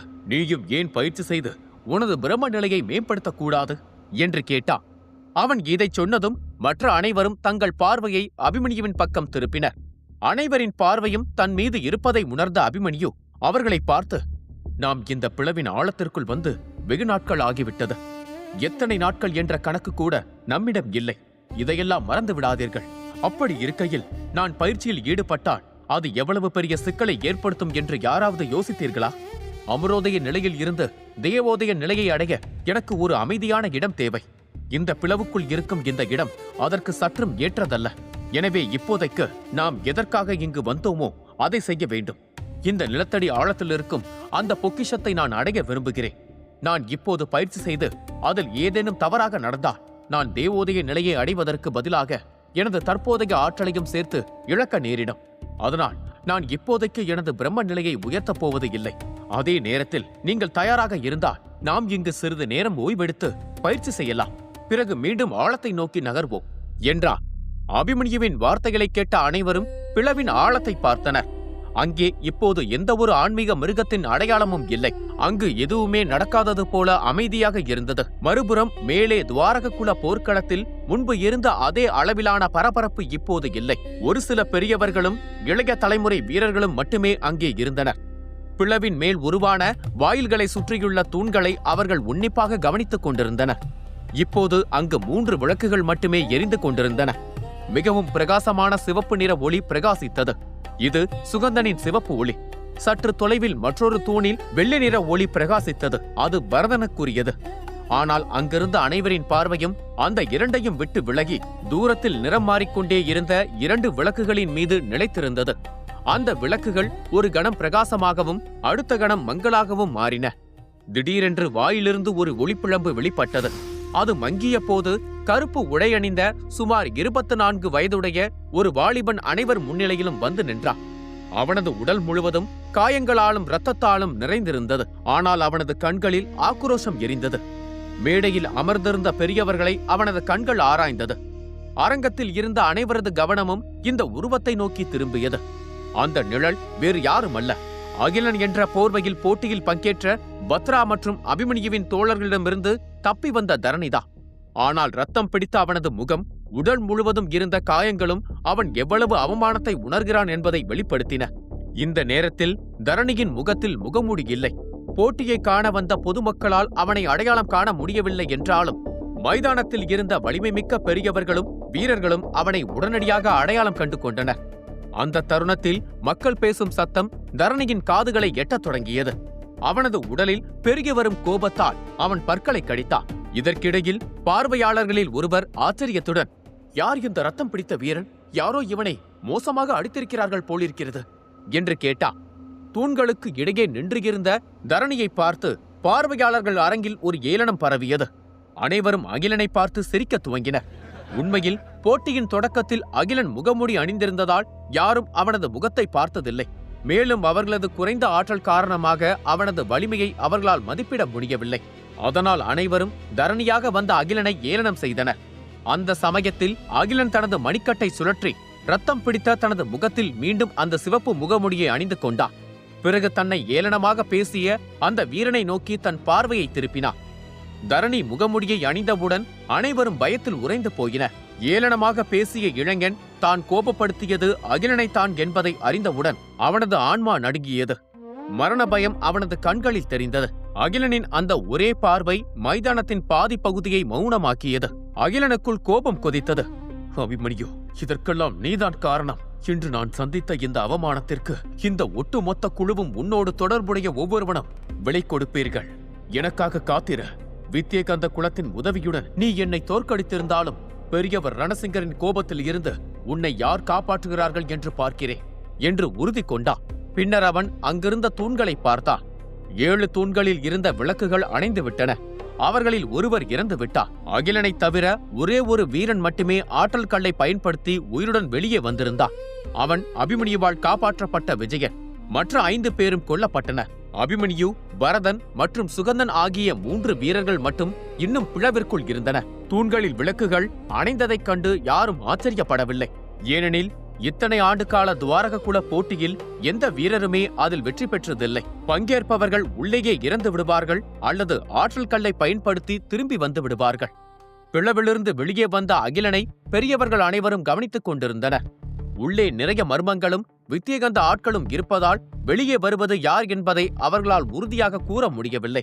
அதோடு அகிலன் முகம் முழுக்க இரத்தத்துடன் முகமூடி அணியாமல் வந்து இருந்தான். அதனால் பெரியவர்கள் அகிலன் யார் என்பதை உணர சில நிமிடங்கள் எடுத்துக்கொண்டனர். ஆனால் அதற்குள் வானர குலத்தைச் சேர்ந்த உக்கிரபாணி அவனை ஒரு பார்வையில் அடையாளம் கண்டு கொண்டான். அகிலனா என்று வியப்படைந்தான். உக்கிரபாணியின் காயங்கள் ஏற்கனவே ஆறி இருந்தன. அவன் அகிலனின் ஆற்றலை உணர்ந்திருந்தான். ஆனால் அகிலனின் நிலையையும் அவனது உடலில் இருந்த எண்ணற்ற காயங்களையும் கண்ட சராயு உக்கிரபாணி அருகில் அமர்ந்தபடி புன்னகைத்தான். அவனது இந்த பரிதாப நிலை நிலத்தடிக்குள் யாரோ ஒருவர் அவனை மிக மோசமாக அடித்து துவைத்திருக்கிறார்கள் என்பதை தெளிவாக காட்டுகிறது என்றார். தனக்கு அருகில் அமர்ந்திருந்த அழகான பெண்ணின் தோளை தட்டிய சராயு சிரித்துக்கொண்டே அவளை பார்த்து, நான் தான் முன்பே உன்னிடம் சொன்னேனே, உள்ளே என் நண்பன் அபிமன்யு இருக்கிறான். அவன் இவனை பதம் பார்த்து விடுவான் என்று. இந்த அகிலன் சகோதரர் உக்கிரபாணியை இரக்கமில்லாமல் தாக்கியிருந்தார். அதற்கு என் நண்பன் பதிலடி கொடுத்து இருக்கிறான். அகிலனை பார்த்தாலே தெரிகிறது எனது நண்பன் அவனை எவ்வளவு கொடூரமாக நடத்தி இருக்கிறான் என்று என்றார். மறுபுறம் சராயுவின் வார்த்தைகளை பொருட்படுத்தாமல் உக்கிரபாணியும் அருகில் அமர்ந்திருந்த சசிரேகாவும் அகிலனை உன்னிப்பாக கவனித்துக் கொண்டிருந்தனர். பிறகு சசிரேகா ஆச்சரியத்துடன், அவனது ஆற்றல் தெய்வோதய நிலையின் 5ஆம் கட்டத்தில் இருக்கிறது. இவ்வளவு வலிமையான வீரரே இவ்வளவு மோசமான நிலையில் திரும்பி வந்திருக்கிறார் என்றால் அந்த பிளவிற்குள் இருக்கும் மற்றவர்களின் நிலை என்னவாகி இருக்கும் என்று கேட்டா. அவள் இதை சொன்னபோது உக்கிரபாணி மற்றும் சசிரேகாவின் முகத்தில் அபிமன்யு மற்றும் மற்றவர்களை பற்றிய லேசான கவலை தோன்றியது. துவாரக குலத்தின் பல போட்டிகளை சசிரேகா கண்டிருக்கிறார். ஆனால் இதற்கு முன் தேவோதய நிலையின் 5ஆம் கட்டத்தைச் சேர்ந்த இளம் வீரன் எவனும் இந்த போட்டிக்கு வந்தது இல்லை. இந்த எண்ணத்துடன் சசிரேகா அபிமன்யுவை பற்றி கவலைப்படத் தொடங்கினார். அபிமன்யுவிற்கும் தனது சகோதரிக்கும் இடையிலான உறவை பற்றி அவள் அறிந்திருந்தாலும் மனதின் ஏதோ ஒரு மூலையில் அபிமன்யுவை ஒரு நல்ல நண்பனாகவே அவள் கருதினாள். அந்த தருணத்தில் கவலையான முகத்துடன் தன்னை பார்த்து கொண்டிருந்த வத்சலா மற்றும் வசுதேவி மீது சசிரேகாவின் பார்வை விழுந்தது. வத்சலா அப்போது தீவிரமான குரலில், சசிரேகா, அபிமன்யுதான் அகிலனை காயப்படுத்தினான் என்று நீ நினைக்கிறாயா என்று கேட்டா. வத்சலாவின் முகத்தில் லேசான ஆச்சரியம் தெரிந்தது. அபிமன்யு நட்பிற்கு எவ்வளவு மதிப்பு கொடுப்பாளோ அதே அளவு கொடூரமாக பகையை தீர்த்து கொள்வான் என்பது அவளுக்கு நன்றாக தெரியும். ஆனால் காயங்களுடன் அவர்களுக்கு முன்னால் நிற்கும் இந்த அகிலன் ஒன்றும் சாதாரண வீரன் அல்ல. வத்சலாவின் வார்த்தைகளை கேட்ட சசிரேகா அகிலனை பார்த்துவிட்டு, வத்சலா, அகிலனின் ஆற்றல் தேவோதிய நிலையின் 5ஆம் கட்டத்தில் உள்ளது. அவன் இந்த அளவிற்கு பலத்த காயமடைந்து இருப்பதை நாம் சாதாரணமாக எடுத்துக்கொள்ளக் கூடாது. அவனை பதம் பார்த்தது அபிமன்யுவா அல்லது வேறு யாராவதா என்று என்னால் உறுதியாக சொல்ல முடியாது.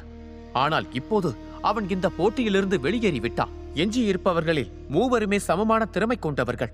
அதில் அபிமன்யுவும் அடக்கம் என்றார். சற்று இடைவெளி விட்டு சசிரேகா கவலையுடன் தன் பேச்சை தொடர்ந்தார்.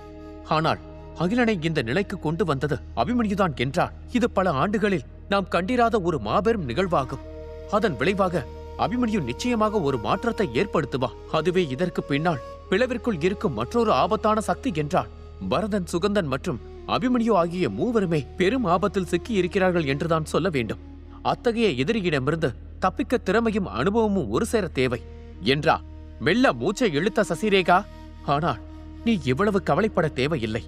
மறந்து விடாதே, அபிமன்யு பவித்ரோதய நிலையில் இருந்த போதே மதிமங்கல காட்டிற்கு சென்று உயிருடன் திரும்பியவன். அதோடு திரும்பும் போது அமரோதய வீரனாக திரும்பினான். அவன் பகவஜர நிலையில் இருந்த தட்சகனையும் அவனது ஆட்களையும் தைரியமாக எதிர்கொண்டவன். எனவே பரதன் மற்றும் சுகந்தனை விட அவனது ஆற்றல் குறைவாக இருந்தாலும் அவனது செயல்திறன் இருவரையும் விட பல மடங்கு அதிகம் என்றார். சசிரேகாவின் குரல் அமைதியாக இருந்தது. ஆனால் அவளது முகத்தில் ஒரு மெல்லிய பொறாமை தெரிந்தது. ஏனெனில் அபிமன்யுவை தன் பக்கம் இழுக்க அவள் பலமுறை முயன்றிருக்கிறாள். ஆனால் அபிமன்யு தனது வாக்குறுதிகளிலும் கொள்கைகளிலும் உறுதியாக இருந்தார். அவளது அழகு அவனிடம் எந்த வகையிலும் வேலை செய்யவில்லை. பிறகு மைதானத்தில் நின்றிருந்த அகிலனை பார்த்த சசிரேகா, அபிமன்யு எந்த நேரத்தில் என்ன செய்வான் என்று அவனுக்கே தெரியாது. எனவே இப்போதைக்கு நாம் காத்திருப்பதை தவிர வேறு வழி இல்லை. அபிமன்யுவிற்கு இன்னும் 3 மாத காலம் உள்ளது. அதற்குள் அவன் தானாக வெளியே வராவிட்டால் அவன் வைத்துள்ள ஆற்றல்கள் தானாகவே உடைந்து அவனை அந்த இடத்தில் இருந்து வெளியே தள்ளிவிடும் என்றார். மேடையில் இமயவர்மனுக்கு அருகில் அமர்ந்திருந்த தாமா மீது அகிலனின் பார்வை நிலைத்திருந்தது. அவரை ஒருமுறை பார்த்த பிறகு அகிலன் தனது ஆற்றல் சிறகுகளை விரித்து ஒரு நிழலாக மாறினான். ஆத்திரத்துடன் அவன் சிவமாதவரை பார்த்து, போர் இன்னும் முடிந்துவிடவில்லை சிவமாதவரே. அந்த முட்டாள் அபிமன்யுவிடம் சொல்லுங்கள். கூடிய விரைவில் எனது பரிசை அவனுக்கு அனுப்பி வைப்பேன். அதை அவன் வாழ்நாள் முழுவதும் நினைவில் வைத்திருப்பான் என்றார். இதை கேட்ட தாமாவின் கோபம் மேலும் அதிகரித்தது. அப்போது தலைவர் சிவமாதவர் அவரை பார்த்து, தாமா, ஏதாவது பிரச்சனையா? இது எனக்கு சரியாக தெரியவில்லை. இந்த அகிலன் ஏன் அபிமன்யு மீது இந்த அளவிற்கு கோபமாக இருக்கிறார் என்று கேட்டார். இதை கேட்ட மற்ற பெரியவர்கள் தாமாவை நோக்கினர். சற்றே எரிச்சலடைந்த குரலில் தாமா, நான் ஒரு பெரிய தவறு செய்துவிட்டேன். நான் ஏன் இதை முன்பே கவனிக்கவில்லை என்று விரக்தி அடைந்தார். உடனடியாக அவர் ஒரு முத்திரையை உருவாக்கத் தொடங்கினார். அவரது கைகளில் மின்னல் போன்ற ஒளி தோன்றியது. இதைக் கண்ட தலைவர் சிவமாதவர் தீவிரமடைந்து, தாமா அதிக கோபமடைய மாட்டார் என்று நம்புகிறேன். இல்லை என்றால் அது பெரும் சிக்கலாகிவிடும் என்று தனக்குள் வேண்டிக் கொண்டார். தாமா அகிலனுக்குள் இருக்கும் தரணியின் ஆற்றலை அடையாளம் கண்டு கொண்டார். தரணி இந்த போட்டிக்குள் நுழைந்தது துவாரக பிரிவின் பொக்கிஷத்தை பெறுவதற்காக மட்டுமல்ல, அபிமன்யுவை பழிவாங்கவும் தான் என்பதையும் அவர் புரிந்து கொண்டார்.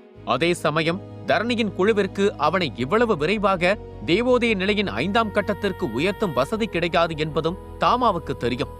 கடைசியாக இந்திரபுரியில் நடந்த போருடன் ஒப்பிடும்போது இப்போது தரணியின் ஆற்றல் வியக்கத்தக்க முறையில் முன்னேறி இருந்தது மட்டுமல்லாமல் மிகவும் ஆக்ரோஷமாகவும் மாறியிருந்தது. அப்படியென்றால் இவை அனைத்திற்கும் பின்னால் ஒரு கை இருக்க வேண்டும். துவாரகக்குள்ள நிலத்தடியில் இருந்து அகிலன் வெளியேறினான். அவன் முகமூடியை கழற்றியவுடன் அவன் தரணி என்பதை தாமா கண்டறிந்தார். இவன் அபிமன்யுவை பழிவாங்கவே வந்திருக்கிறான் என்பதை அவர் புரிந்து கொண்டார்.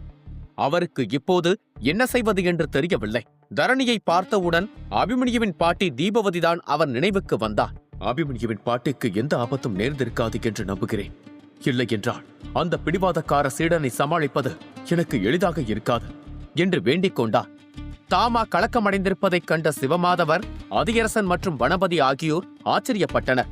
தாமா போன்ற வலிமை மிக்க ஒருவர் அகிலன் போன்ற ஒரு தேவோதய வீரரைக் கண்டு ஏன் கலங்குகிறார் என்பது அவர்களுக்கு புரியவில்லை. பிறகு சிவமாதவர் நம்பிக்கையுடன் அவரை பார்த்து, தாமரை, அந்த விளையாட்டு புத்திக்காரன் கண்டிப்பாக வெற்றியோடுதான் திரும்புவான். இப்போது போட்டியின் வலிமையான வீரரான அகிலனே வெளியே வந்துவிட்டான். எனவே இப்போது 3 பேர் மட்டுமே எஞ்சி இருக்கிறார்கள். அவர்களின் ஆற்றலும் ஏறக்குறைய ஒரே நிலையில்தான் இருக்கின்றன. உண்மையை சொல்ல போனால் அந்த இளைஞன் நான் எதிர்பார்த்ததை விட அதிக திறமைசாலி என்பதை நிரூபித்து விட்டான். வத்சலா துவாரக பிரிவிற்காகவும் தனக்காகவும் அபிமன்யு போன்ற ஒரு வலிமையானவனை தேர்ந்தெடுத்ததில் எனக்கு மகிழ்ச்சியே என்றார். இதை கேட்ட வைதிகர் அதியரசனும் மற்ற பெரியவர்களும் ஆம் என்று தலையசைத்தனர். அவர்கள் அனைவருக்கும் அபிமன்யு மீது பெரிய நம்பிக்கை இருந்தது. இதற்கிடையில் மைதானத்தில் வீற்றிருந்த 10 தூண்களில் நீல மற்றும் பழுப்பு நிற ஆற்றலுடன் ஜொலித்த அபிமன்யுவின் தூணை தாமா உற்று கவனித்தார். அபிமன்யு, இது உனக்கு கிடைத்திருக்கும் அரிய வாய்ப்பு. இந்த வாய்ப்பை நழுவ விடாமல் நீ வெற்றியுடன் திரும்புவாய் என்று நம்புகிறேன். ஏனெனில் அங்குள்ள மூல ரத்தினக்கல் ஒரு சிறப்பு நுட்பத்தால் உருவாக்கப்பட்டது. அதை நீ பெற்றுவிட்டால் உனக்கு கிடைக்கும் நன்மைகள் கற்பனைக்கு அப்பாற்பட்டவை என்று தனக்குள் கூறிக்கொண்டார். அதன் பிறகு தாமா ஆழமாக மூச்சை இழுத்துவிட்டு கண்களை மூடி தியானத்தில் ஆழ்ந்தார். எல்லோருடைய எண்ணங்களுக்கும் அப்பாற்பட்டு அபிமன்யு அமைதியாக கண்களை மூடி பயிற்சியில் மூழ்கியிருந்தான். அவனுடன் சேர்ந்து பரதனும் தனது ஆற்றலை அதிகரிக்க பயிற்சி செய்து கொண்டிருந்தான். இருவரையும் சுற்றி ஆற்றல் சூழல்கள் உருவாகி அவர்களின் உடலுக்குள் அதிவேகமாக சென்று கொண்டிருந்தன. ஆனால் பத்ராவும் சுகந்தனும் ஆச்சரியமடைந்தனர். சுகந்தனுடன் ஒப்பிடும்போது அபிமன்யுவை சுற்றியுள்ள ஆற்றல் சுழல் மிகவும் வேகமாகவும் அடர்த்தியாகவும் இருந்தது. வேகமாக சுழலும் அந்த சுழலிலிருந்து அவன் ஆற்றலை உறிஞ்சுவதைக் கண்டு இருவரும் வியப்புடன் அவனை பார்த்தனர். அதே சமயம் சுற்றியுள்ள சூழலையும் அவர்கள் கண்காணித்தனர். சுகந்தன் அருகில் இருந்த பத்ராவை பார்த்து, அபிமன்யு விரைவில் தேவோதய நிலையை அடைந்து விடுவான் என்று தோன்றுகிறது. அவனது உறிஞ்சும் வேகம் ஏற்கனவே தேவோதய நிலையில் உள்ள ஒருவருக்கு ஈடாகவே இருக்கிறது. அதனால் தேவோதய நிலை அவன் கையருகே இருக்கிறது என்றார். அதன் பிறகு இருவரும் ஆளுக்கு ஒரு இடத்தில் அமர்ந்தனர். சுகந்தன் கண்களை மூடி தனது அதிகரித்த ஆற்றலை அமைதியாக சோதிக்க ஆரம்பித்தார். பழமையான மாய மிருகமான பத்ரா அபிமன்யு ஏதோ ஒரு பழங்கால பயிற்சி முத்திரையை பயன்படுத்துகிறான் என்பதை புரிந்து கொண்டார். அபிமன்யுவின் பிந்து சக்கர புள்ளிகளை உற்று நோக்கிய பத்ரா அவனது உறிஞ்சும் வேகத்தை கணித்தார். அது அவனை வியப்படைய வைத்தது. முழு நாளையும் ஓய்விலும் பயிற்சியிலும் கழித்த பிறகு அபிமன்யு இறுதியாக கண்களை திறந்தார். தனது உடலை சூழ்ந்திருக்கும் ஆற்றலை பார்த்தவன், எனது சக்தி முன்பை விட பல மடங்கு அதிகரித்திருக்கிறது. இதற்கெல்லாம் அகிலனுடனும் அந்த ஆன்மீக மிருகங்களுடனும் செய்த போரே காரணம். இந்த போர் மட்டும் நடக்காமல் இருந்திருந்தால் நான் ஆச்சாரியரின் மாத்திரைகளை திரும்ப திரும்ப உட்கொள்ள வேண்டிய அவசியம் இருந்திருக்காது என்று நினைத்துக் கொண்டான். பின்னர் அவன் மங்கலான ஆற்றல் நிறைந்த அந்த பிளவின் ஆழத்தை பார்த்தான். இன்னும் சிறிது நேரத்தில் பரதனின் ஆற்றலும் ஒரு நிலை உயரும். அவனும் சுகந்தனைப் போலவே வலிமையானவனாக மாறுவான். அதன் பிறகு என்ன செய்வது என்று முடிவெடுப்போம் என்று கூறிக்கொண்டே பரதனை பார்த்தான். பரதனின் முகத்திலும் உடலிலும் ஒரு சிறிய கவலையும் பதற்றமும் இருப்பதை அபிமன்யு கவனித்தான். இதைக் கண்ட பத்ராவும் சுகந்தனும் அபிமன்யுவை பார்த்தனர். பரதன் எதை உணர்ந்து இப்படி பதற்றம் அடைகிறான் என்பது அவர்களுக்கு புரியவில்லை. அபிமன்யு அதை பற்றி கவலைப்படாமல் நிலத்தடியின் ஆழத்தில் இருக்கும் பொக்கிஷத்தை பற்றி யோசித்தான். இந்த பிளவின் ஆழத்தில் இருக்கும் பொக்கிஷத்திலிருந்து அந்த சிறப்பு பொருளை எப்படியாவது கைப்பற்ற வேண்டும். அது ஒன்றே எனக்கு இருக்கும் ஒரே வழி என்று கூறிக்கொண்டே அவன் திட்டம் தீட்ட ஆரம்பித்தான். சிவப்பு பாறைகளால் சூழப்பட்ட அந்த பிளவில் இருந்து சிவப்பு மற்றும் நீல நிற மூடுபனி புகை போல தொடர்ந்து வெளியேறிக் கொண்டே இருந்தது. அடர்ந்த அந்த புகையை அவன் உற்று பார்த்தான். அங்கே மூடுபனியை தவிர வேறு எதுவும் தெரியவில்லை. அப்போது பத்ராவின் குரல் கேட்டது. அபிமன்யு, நீ தயாரா என்றார். பத்ராவின் கண்களில் லேசான பயம் தெரிந்தது.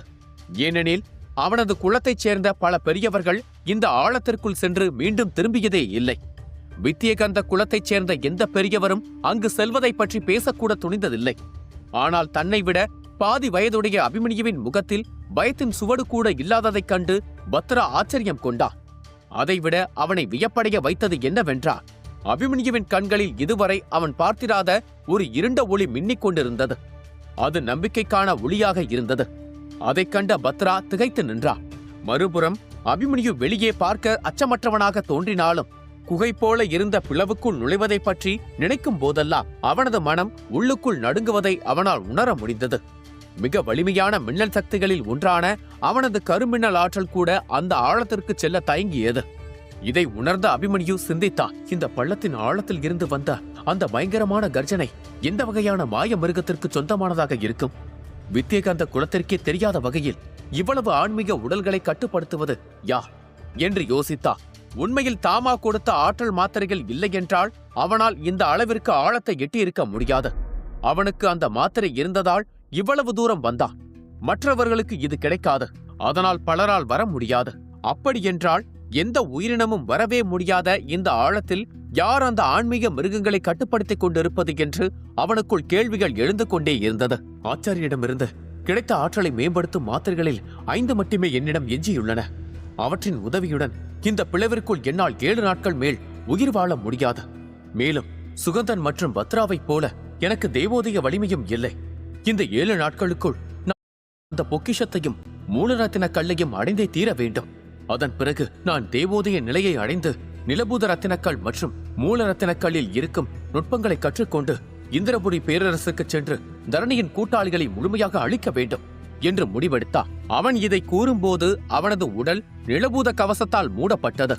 ஒரு குளிர்ந்த நீல ஒளி அவனை சுற்றி பரவியது. அது சுற்றியுள்ள சிவப்பு மற்றும் நீல மூடுபனியின் அழுத்தத்தை குறைத்தது. புறப்பட வேண்டிய நேரம் வந்துவிட்டது என்று உறுதியாக சொன்ன அபிமன்யு தனக்கு அருகில் இருந்த பத்ராவை பார்த்தான். அவனது குரலை கேட்ட சுகந்தனின் முகத்தில் ஒரு வஞ்சக புன்னகை தோன்றியது. இதற்கிடையில் பரதன் தனது ஆற்றலை வெளிப்படுத்தி உற்சாகத்துடன் எழுந்து நின்றான். இந்த ஆழத்தில் என்ன மறைந்திருக்கிறது என்று பார்க்க வேண்டிய நேரம் இது என்றார். அடுத்த கணமே பரதனும் சுகந்தனும் அதிவேகத்தில் அபிமன்யுவை வந்தடைந்தன. 5 வெவ்வேறு வண்ண ஆற்றல்கள் பள்ளத்தின் ஆழத்தை நோக்கி வேகமாக இறங்கின. அவர்களின் வேகம் ஏறக்குறைய சமமாக இருந்த போதிலும் அபிமன்யுவின் வேகத்திற்கு ஈடு கொடுப்பதற்காகவே பரதன், சுகந்தன் மற்றும் பத்ரா அதிகமான ஆற்றல்களை செலவழித்தன. அது அவர்கள் முகங்களில் ஏற்பட்ட மாற்றங்கள் மூலம் தெரிந்தது. அபிமன்யுவின் தரவரிசை மற்றவர்களை விட குறைவாக இருந்தாலும் அவனது வலிமையும் திறமையும் மிகச் சிறந்தது என்பதை அவர்கள் இப்போது புரிந்து கொண்டனர். அபிமன்யு முன்னேறி சென்ற போது அவனது பஞ்சபூத சக்தி கட்டுப்பாட்டை மீறத் தொடங்கியது. அவனது முதுகில் இப்போது ஒரு மலை இறங்கியதைப் போல இருந்தது. அபிமன்யுவும் மற்றவர்களும் முன்னேறி சென்ற போது அபிமன்யு இதற்கு முன் நின்றிருந்த இடம் மங்கலாக ஆரம்பித்தது. அதற்குள்ளிருந்து 2 பயங்கரமான சிவப்பு கண்கள் அவர்களை ஆத்திரத்துடன் உற்று பார்த்தன. அந்த நிழல் மெதுவாக புன்னகைக்க ஒரு அச்சமூட்டும் சிரிப்பு காற்றில் எதிரொலித்தது. அடுத்த நொடியே அந்த நிழலும் ஆழத்தை நோக்கி வேகமாக இறங்கியது. இதை அறியாத அபிமன்யு தொடர்ந்து ஆழமாக சென்று கொண்டிருந்தான். ஆழமாக சென்ற அபிமன்யு சிவப்பு பாறைகளால் சூழப்பட்ட பகுதியையும் அதன் நடுவே ரத்தினம் போல பதிக்கப்பட்டு இருந்த மின்னும் வெள்ளி நிற கற்களையும் கண்டான். இந்த இடம் மிகவும் விசித்திரமாக இருக்கிறது என்று அபிமன்யு முணுமுணுத்தான். பிறகு பெரியவர் பதீராவின் வார்த்தைகளை நினைவு கூர்ந்த அவன் சிந்தித்தான். பதீரா சொன்னது சரிதான். இந்த இடத்தின் ஆற்றல்கள் ஒவ்வொரு கணமும் மாறுகின்றன. ஆனால் விசித்திரமான விஷயம் என்னவென்றால் இங்கே நிலபூத ஆற்றலுக்கு பதிலாக மின்னல் ஆற்றல்கள் வலிமையாக இருப்பதாக நான் உணர்கிறேன் என்று சிரித்தான். பின்னர் அவனது முகம் மாறியது. அவனை சுற்றி ஏதோ ஒன்று தவறாக இருப்பதைப் போல அவன் உணர்ந்தான். அவன் மற்றவர்களை பார்த்து, எல்லோரும் எச்சரிக்கையாக இருங்க, இங்கே ஏதோ ஒன்று தவறாக இருக்கிறது என்றார். அதைத் தொடர்ந்து அபிமன்யு தனது கைகளில் இருந்த முத்திரையை மாற்றி உள்ளுணர்வு நுட்பத்தை செயல்படுத்தினான். அவனது பார்வை பல வண்ணங்களில் ஜொலிக்கும் அங்கிருந்த ஒரு ஒளியின் மீது விழுந்தது. அதிலிருந்து பல கதிர்கள் வெளிப்பட்டுக் கொண்டே இருந்தன. அபிமன்யுவின் பேச்சை கேட்ட பரதன் முகத்தில் ஒரு புன்னகை தோன்றியது. அப்படி என்றால் பொக்கிஷம் அருகில்தான் இருக்க வேண்டும். ஆனால் அதை சுற்றி ஏதோ ஒரு மர்மம் இருக்கிறது. எனக்கு எதுவும் சரியாக தோன்றவில்லை என்றார். அந்த தருணத்தில் அபிமன்யு அனைவரையும் பார்த்து, அனைவரும் விரைவாக உங்கள் ஆற்றல் கேடயங்களை தயார் செய்யுங்கள் என்றார்.